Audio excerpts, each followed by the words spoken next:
Prime Minister Caroline Flint. Question number 1, Mr. Speaker. Mr. Damien Green.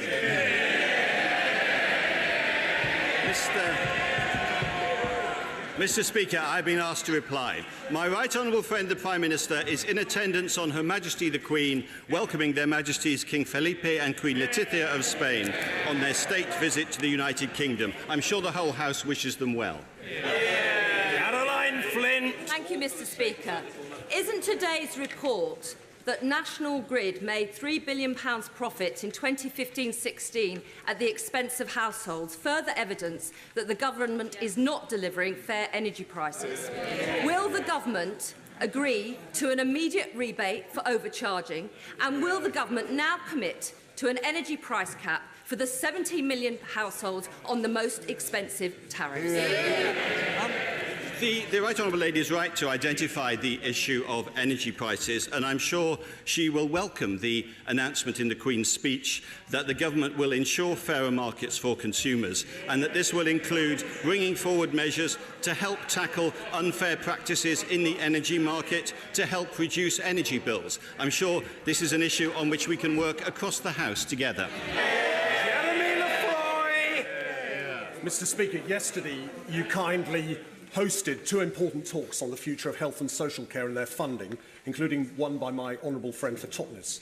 My right honourable friend knows that the NHS in Staffordshire and Stoke is delivering fine care, but under great financial pressure in common with other parts of the country. Can I encourage the government to bring together people from across this House to make this Parliament the one which puts the NHS and social care on a firm and sustainable foundation? I'm grateful to my honourable friend, and I know he's been campaigning vigorously on behalf of health service in his constituency, including his local hospital, and he's absolutely right to do so. He and I'm sure, both welcome the fact that the government has committed an extra £8 billion over this Parliament to the NHS, and we're also committed to having a full debate across the House and indeed much wider with people about how we can improve our social care system, because this is indeed one of the big issues facing this country. Emily Thornberry. Thank you, Mr. Speaker. Let me welcome the First Secretary to his new role. By my reckoning, in the 20 years since he first joined this House, he is the 16th member of the party opposite to be represented at Prime Minister's questions. So how about I give him till the end of this session to be able to name all the others? In the meantime, I'm sure that he and the whole House will join me in congratulating Jo Conter and the British and Irish Lions on their historic achievement of recent days. Mr. Speaker, on the subject of British and Irish cooperation, the First Secretary has huge expertise on the practicalities of the common travel area. On that basis, can he tell the House what will happen to the Irish land border if no deal is reached between Britain and Europe by the end of March 2019?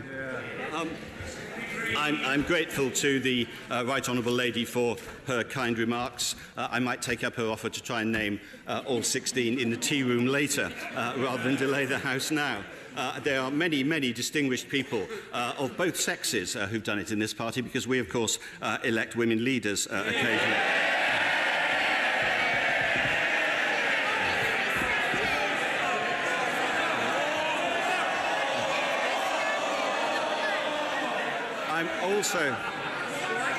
I also absolutely share her view about the British and Irish Lions, though it strikes me as a particularly British thing to do to celebrate a drawn series quite as hard as we have, but nevertheless that's the way we do sport, and indeed you, I know, Mr. Speaker, will be very keen on following Jo Conter's progress through Wimbledon, as well as Andy Murray. Let's hope we have 2 finalists over the weekend. On the substantive question she asked about the Irish border, she will know that it is the aim of this government to make sure that we get the best deal for Britain, and as the Prime Minister set out in her Lancaster House speech, one of the key issues which we want to bring forward and have brought forward at the start of the negotiations is precisely the issue of the Irish border, because it is extremely important not just for our own citizens in Northern Ireland, but for the Irish Republic, that we get that right. And indeed, I have already had meetings with my opposite number, the Taoiseach, on this matter and other matters. Emily Thornberry. I mentioned at the outset that he's a 16th member to represent his party in Prime Minister's questions since 1997. Only 3 of those have been women, and the last one before the current Prime Minister was 16 years ago. I believe we've had 3 women Labour MPs doing this job in the last 2 years alone. But if I may turn to the next question, my question was not, what deal do we hope to get? My question was not what deal do we hope to get, but what happens if we get no deal at all? This isn't some sinister nightmare dreamt up by Remainers. It was the Prime Minister who first floated the idea of no deal, the Foreign Secretary who said it would be perfectly okay, the Brexit Secretary who said that we'd be prepared to walk away. But since the election, the Chancellor has said that that would be a very, very bad outcome, and a former minister has told Sky News that no deal is dead. So will the First Secretary clear this up? Are ministers just making it up as they're going along?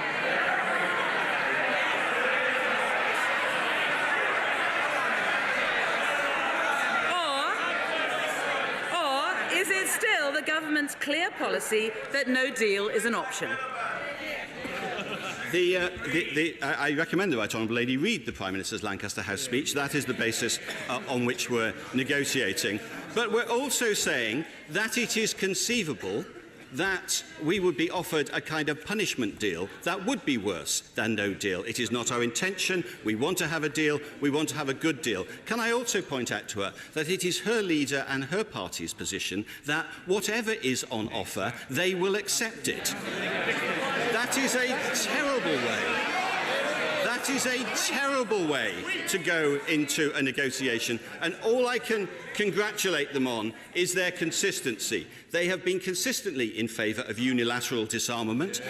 They don't only apply that in military matters, they clearly apply it in matters of negotiation on Britain's future prosperity as well. Emily Thornberry.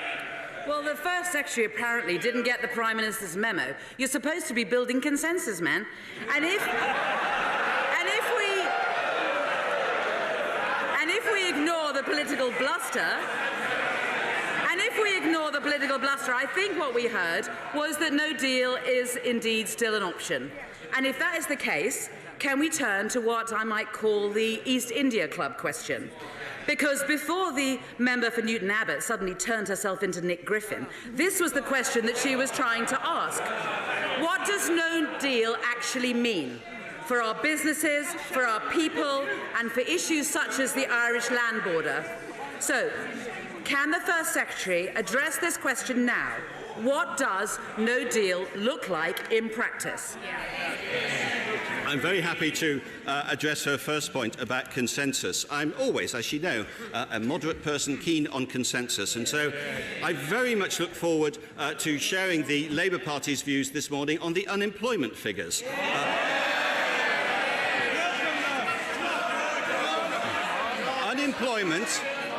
Unemployment is now down to its lowest level since the early 70s. There are many members of this House who weren't born when unemployment was as low as this government has made it. I would hope that she can bring herself in the course of her questions actually to welcome lower unemployment.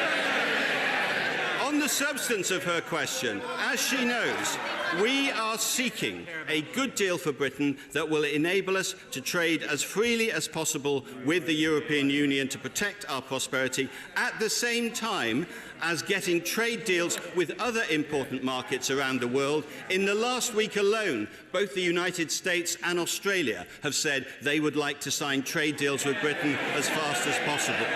So I'm happy to report to her that negotiations are going well and that her fear of no deal is probably overstated.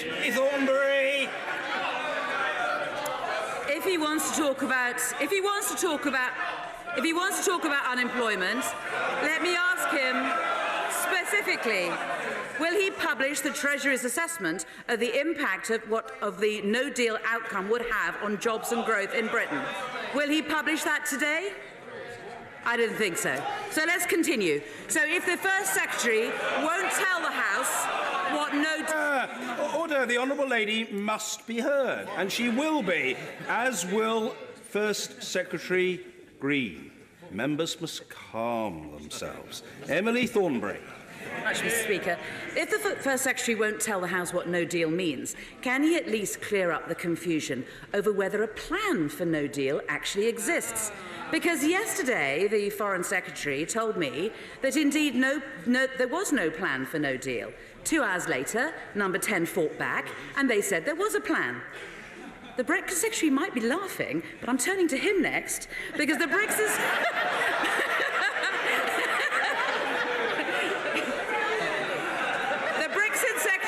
The Brexit Secretary was so busy fighting with himself that on March the 12th, he said that there was a plan.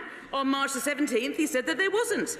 On May the 19th, he said he spent half his time thinking about it.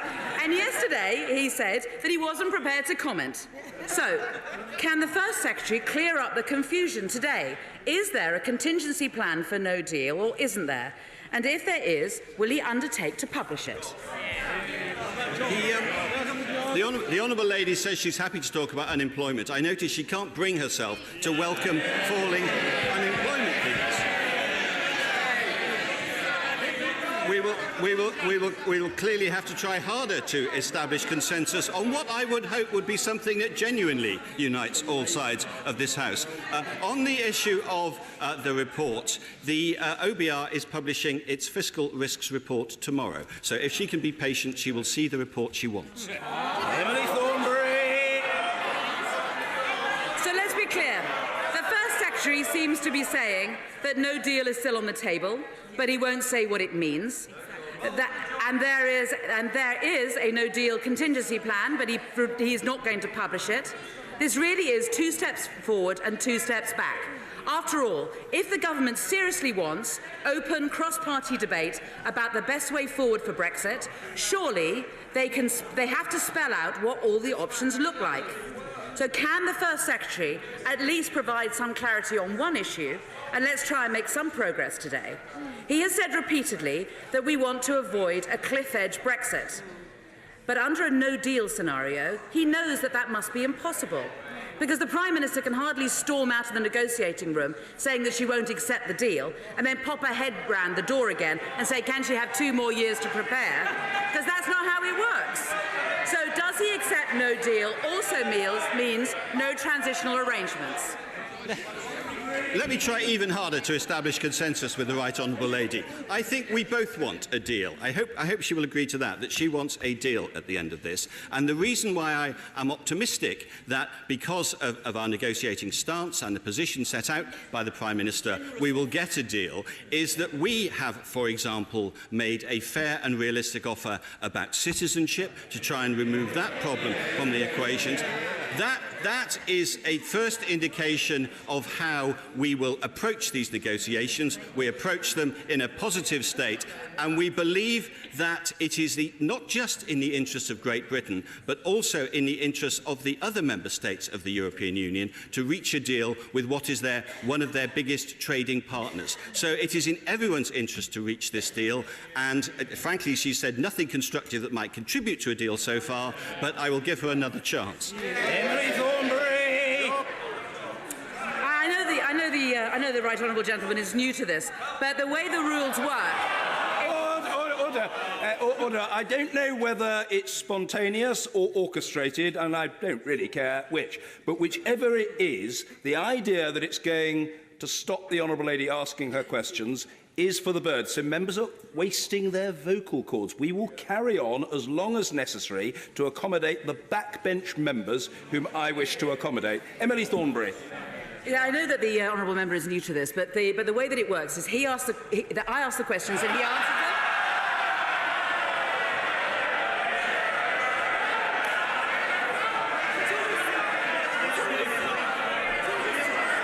And we're quite happy to swap places with them.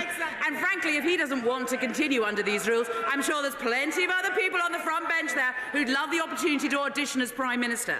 But I do appreciate all the First Secretary's answers. but they do just serve to illustrate what a mess the government has got itself into by threatening to walk away even before talks began. Isn't the truth now that we've got a no-deal option on the table, but they won't tell us what that means? They've got contingency plans, but they won't let the public see them. We've got a Chancellor demanding transitional arrangements, which a no-deal option makes impossible. We've got a Foreign Secretary making it up as he's going along. We've got a Brexit Secretary so used to overruling his colleagues that he started overruling himself. And we've got a Prime Minister who's so bereft of ideas that she started putting suggestion boxes around Parliament. But as a country, we have got 20 months to go until Brexit. We absolutely have got to get a grip. And if the party opposite hasn't got the strength for the task, then we've absolutely got to get rid of them.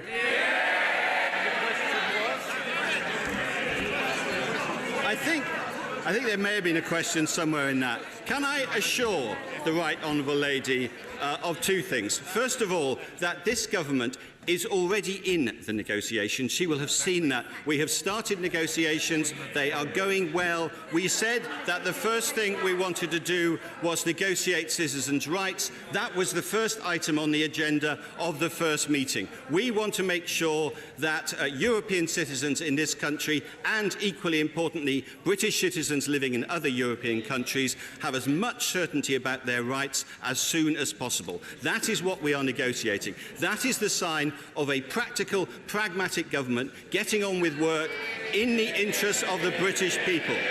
What we would have, as we've seen from the Labour Party, they've so far, I've counted, had 9 different plans on Europe. They want to be both in and out of the single market, in and out of the customs union. They said they wanted to remain. They voted for Article 50. They split their party on that. And she made one point about whether she would prefer to be at this dispatch box rather than at that dispatch box. I would also remind her of the other event that's happened recently where the Conservative Party got more votes and more seats than the Labour Party and won the election. David Morris! Thank you, Mr. Speaker. Mr. Speaker, I do welcome the jobs that have been announced. And furthermore, Mr. Speaker, after 65 years in my constituency of talking about a link road, one actually occurred on my watch. And furthermore, there's an enterprise zone stroke business park that I'm trying to attain, and we've had a very productive meeting with the Powerhouse Minister yesterday, and also the First Minister of the Isle of Man, who I do believe is here today. And would my right honourable friend help in any way possible to ensure that this business park does become a reality to create more jobs in Morecambe and Lonsdale? I agree with my honourable friend. He'll be interested to know that in the northwest of England, employment has increased by 2.5% over the past year, and the Labour benches may wish to welcome that rather than just heckle it. He's absolutely right to highlight the importance of having business parks and enterprise zones as drivers for economic growth. I wish him well in his campaign, and I'm sure my right honourable friend, the Business Secretary, would be happy to look into the matter. Blackford! Thank you, Mr. Speaker. I'm sure the whole House would want to join with me and my colleagues in marking the 22nd anniversary of the sad events in Srebrenica and thank those that held the memorial last night in London to make sure that we never forget. Mr. Speaker, will the First Secretary of State confirm that the devolved administrations will not face a diminution of powers as a result of the repeal bill? I joined the honourable gentleman in commemorating the dreadful events at Srebrenica, and I'm happy to reconfirm what my right honourable friend the Prime Minister and others have said, that yes, under the terms of the Brexit deal that we will negotiate, that there will be no diminution of the devolved administration's powers, and indeed that we look to devolve more powers as a result of this process. Ian Blackford! I thank the First Secretary of State for that answer. Thank you, Mr. Speaker. I thank the First Secretary of State for that answer. Will he confirm that there will be a cast-iron guarantee that all powers that come back into the United Kingdom on devolved matters will be returned? And furthermore, Does the United Kingdom Government intend to amend Schedule 5 of the Scotland Act to change any aspect of the devolved competencies that are approved with the Scottish referendum in 1997? As I've said, I can only keep repeating the assurances we've already given. I'm slightly surprised at the Scottish nationalists' approach, in that my understanding of their position is that they want the powers taken from London to Edinburgh so they can give them back to Brussels. As I understand it, that's their position. But perhaps their inability to explain the logic of that position might explain the recent general election result they have. Thank you very much, Mr. Speaker. Earlier this year, a brilliant new hospital, St Luke's, opened in my constituency. But the old cottage hospital, which it replaces, contains an important and unique war memorial. Will the First Secretary agree with me that however the NHS redevelops that site, it's vital that that war memorial is preserved in a fitting way so that future generations can remember the sacrifices of those who came before us? I think perhaps particularly at the moment when we are about to commemorate the centenary of the terrible Battle of Passchendaele, it's very important that we consider the issues of war memorials. Memorials like the one he mentions call on us to remember the horrors of war and honour the memories of those who died. In this case, I understand that the War Memorial is protected by a Historic England Grade 2 listing, and so specific planning consent would be required to relocate the memorial as part of any future plans. I hope that will provide the protection he and his constituents need. My constituent has serious mental ill health and has had over 50 separate admissions to psychiatric care. She requires regular monitoring to prevent her condition worsening and becoming a danger to herself and others. Now, she could access support under DLA, but stands to lose £110 per week under PIP. As former DWP Secretary of State, will he look urgently at this case and change the loophole in PIP that leaves very vulnerable people without the continual support that keeps them safe? Well, I mean, obviously, the House will be concerned to hear about the case of her constituent, as I am, and she will know that one of the effects of the transition from DLA to PIP is that more people are now eligible for support that were under support, particularly those, as it happens, with mental health problems. So, but the Secretary of State for Work and Pensions will have heard her point, and I've no doubt if she contacts him, he will look into the case personally. Kit Malthouse. Mr. Speaker, some of the most distressing cases that I and other members see in my constituency surgery, those involving domestic violence. The Queen's speech has promised a bill to help strengthen our confrontation of this problem. So I wonder if the Deputy Prime Minister, First Secretary, could tell us when we can expect this legislation, urgently needed as it is, and what the government is doing about this problem while we await it. Well, I agree. This is a hugely important issue, and he's right. We've committed in the Queen's speech to introduce a domestic abuse bill in this session, which I hope will be a landmark in this very important area.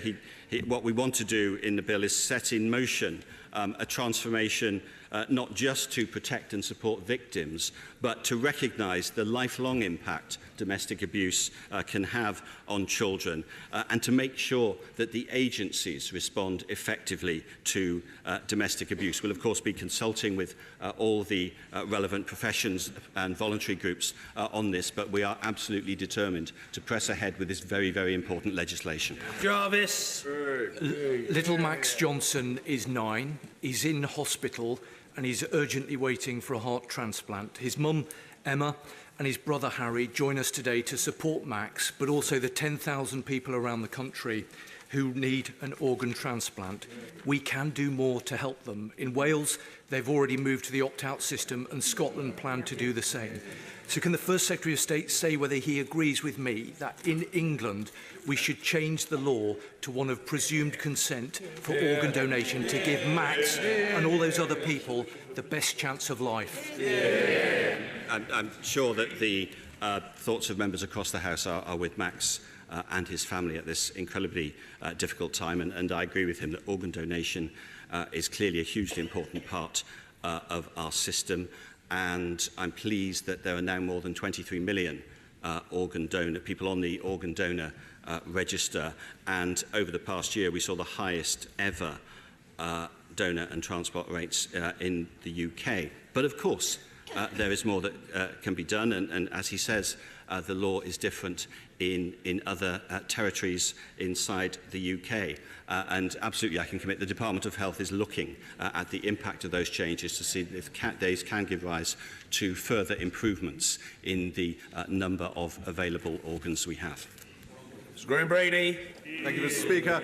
Is my friend aware that the Greater Manchester Chamber's quarterly economic survey predicts economic growth at 3.25% annually, as it has been broadly since 2013? Is he further aware that Manchester Airport is planning a £1 billion investment in the coming years? Doesn't this indicate a welcome rebalancing of the economy underpinned by sound economic management? And will he undertake to continue that sound economic management that's so necessary to our country?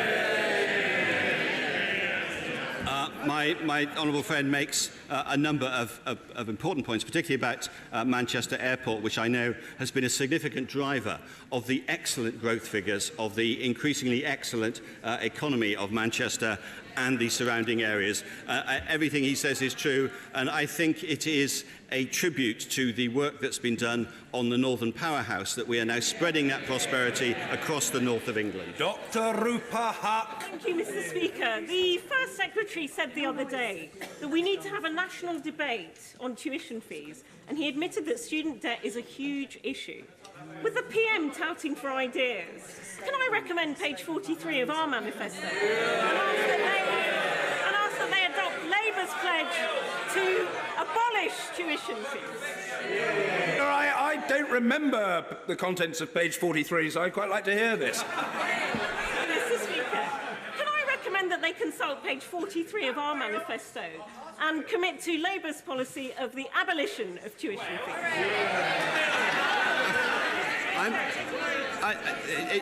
People often stand at this dispatch box and say, I'm pleased she raised that question. I'm genuinely pleased she raised that question, because it allows me to point out the very slight problem with her argument, which is that her own education spokesman has admitted that the tuition fees policy has a 100 billion...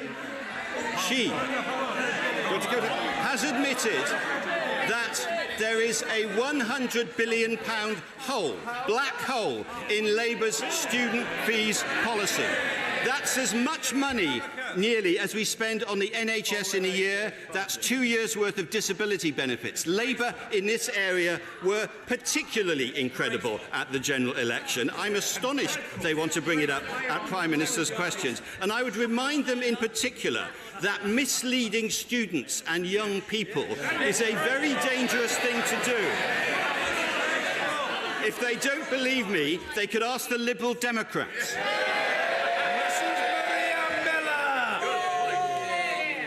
Mr. Speaker, just 1 in 5 of our public art sculptures and statues is of a woman.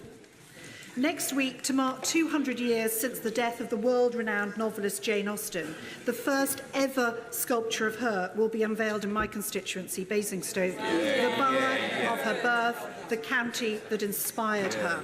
Will my right honourable friend join me in calling for more places to do what Basingstoke has and celebrate their famous daughters?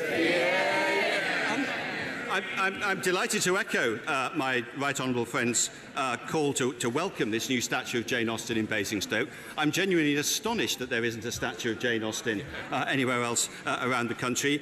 One of our greatest authors and still popular 200 years since her birth. And I would be very, very happy also to echo her desire to have more statues of Britain's greatest women spread around the country. Jamie Perkins. Thank you, Mr. Speaker. Politicians are said to be here today and gone tomorrow, but whatever tomorrow may bring, the Prime Minister isn't even here today to mark the end of her first year in power. And I note for the first time since she's become Prime Minister that listen, you might like to hear this. For the first time since she's become Prime Minister, her image has now been removed from the front page of the Conservative Party website. So, can the First Secretary tell us why she has gone from being the next Iron Lady to the Lady Vanishes? The honourable gentleman is ingenious in asking very personal questions. I commend him for it. Unfortunately, he has got his own record on this subject. As recently as June last year, the honourable gentleman said that the leader of the Labour Party is not destined to become Prime Minister, and he called on him to resign. I suggest he might want to make peace with his own front bench before he starts being rude about ours. Thank you, Mr. Speaker. Today's jobs figures show that we have the highest employment rate since comparable records began. We have more people in full-time employment, and we are touching on the lowest youth unemployment since records began. In light of the Matthew Taylor Review and the modern working practices, what more can be done to ensure that this record continues and that low youth unemployment continues and we rid this country of that scourge? My honourable friend is exactly right, specifically on the subject of youth unemployment. One of the particularly welcome figures of the consistently low and falling unemployment figures over which this government has presided is the fact that youth unemployment is now at historically low levels and lower than many other comparable economies. We will continue this not just with our moves on more apprenticeships in this Parliament, but also with the introduction of new and better technical and vocational education, which is key to providing long-term prosperity, not just for the economy as a whole, but for everyone in this country. Rosie Cooper. Thank you, Mr. Speaker.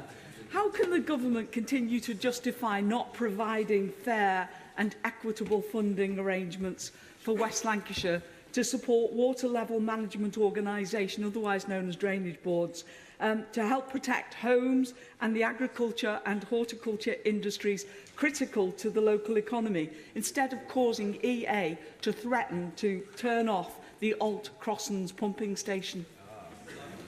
The honourable lady raises a reasonable point about the Environment Agency. It is the Environment Agency's duty to ensure that water supplies are good and safe. And I'm sure if she wishes to bring this issue up with my right honourable friend, the DEFRA Secretary, he would be happy to talk to her about it. Andrew Salu. Zero energy bill homes at below market prices are being built by British architect Bill Dunster with the support of the Building Research Establishment. Given their potential to help people find affordable housing, what more can the government do to help expand this type of housing as part of our commitment to both enterprise and social justice? Well, I know my honourable friend is an energetic campaigner for social justice, and this is a very good example of how having a dynamic and flexible economy is not just good for the economy, it's actually good for the whole of society. And I'm happy to join him in welcoming this type of innovation. Bill Dunster's firm is a good example of such innovation, and I know that it's been supported by the government's enterprise investment scheme, so the government is doing its best to support this type of measure, and we're stimulating the growth of the off-site construction sector, which enables more houses to be built through our accelerated construction programme and the Home Building Fund. This is another very important issue to make sure that we spread the benefits of prosperity around this country. Tim Farron. Mr. Speaker, I wonder if the First Secretary might imagine what it feels like to be a parent forced to uproot their children from their once settled home to flee war and persecution, as millions of refugees around the world have done. And then would he imagine further how it might feel for those who become separated from their family members, with one family member making it, for instance, to the United Kingdom, needlessly kept apart from their families due to cruel and unnecessary barriers to family reunification?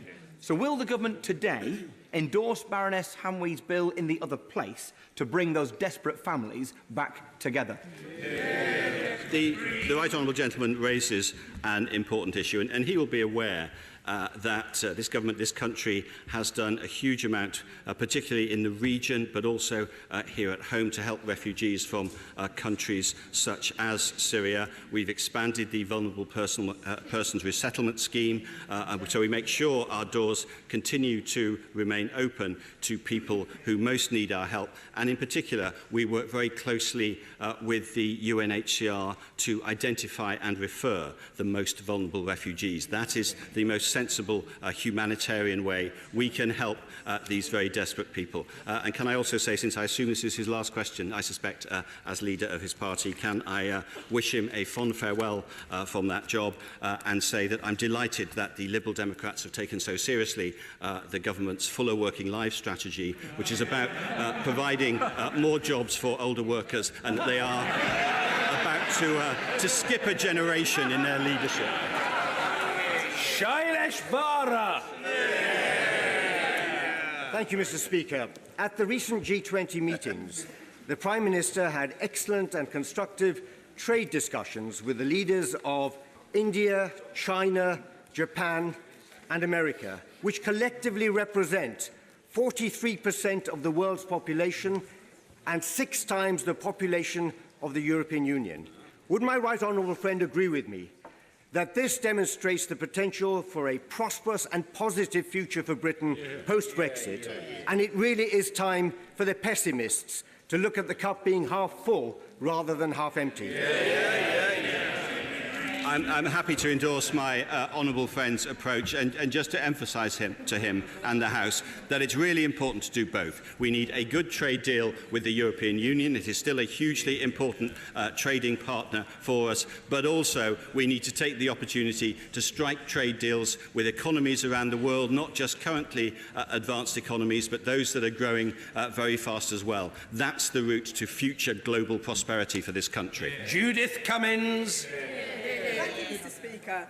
We've had 2 general elections where the government has promised investment for the Northern Powerhouse, and yet again, within weeks, take U-turn on the Transpennine electrification. Is the £1 billion deal with the DUP to keep the PM in power being funded at the expense of investment in Bradford and the North? No, not at all. The money that has gone for infrastructure in Northern Ireland is richly needed there. We have signed, for example, city deals in England, Scotland and Wales, but none yet in Northern Ireland. And I would hope, I mean, she is right about the importance of the Northern Powerhouse, and we will continue with that programme, which is hugely important. And as she's already heard in this session, what we see is unemployment falling consistently in the north of England as a sign of how the economy in that part of England is going as well as anywhere else in the country, and we are determined to continue that.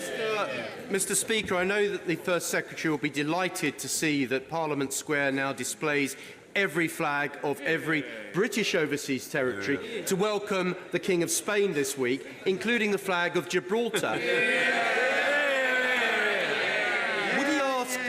My right honourable friend, the Prime Minister, to remind the King of Spain that Gibraltar is British and their sovereignty will remain paramount. I'm happy to assure my honourable friend that the government's position on Gibraltar and the primacy of the wishes of its inhabitants, which are overwhelmingly to stay British, will be respected by the government. McFadden. Mr. Speaker, what assessment has the government made of the effect on radiotherapy for cancer patients of its decision to withdraw from Euratom, given that the Royal College of Radiologists said this week that 500,000 scans a year are done using imported radioisotopes, and that thousands of patients could be affected by this decision? I am genuinely, again, happy to answer this question because it is a very important issue, and there has been some unnecessary worry caused to cancer patients by speculating on this. Let me set out the position. The import or export of medical radioisotopes is not subject to any particular Euratom licensing requirements. Euratom places no restrictions on the export of medical isotopes to countries outside the EU. So after leaving Euratom, our ability to access medical isotopes produced in Europe will not be affected. So I hope that clears up, and I hope that reassures cancer patients around the country that the scaremongering that's going on is unnecessary.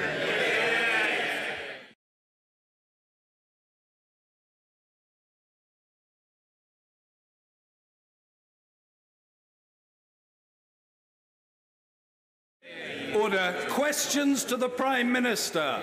Hannah Bardell. To number one, Mr. Speaker. The Prime Minister. Thank you, Mr. Speaker. Today marks the 69th anniversary of the NHS, and last week saw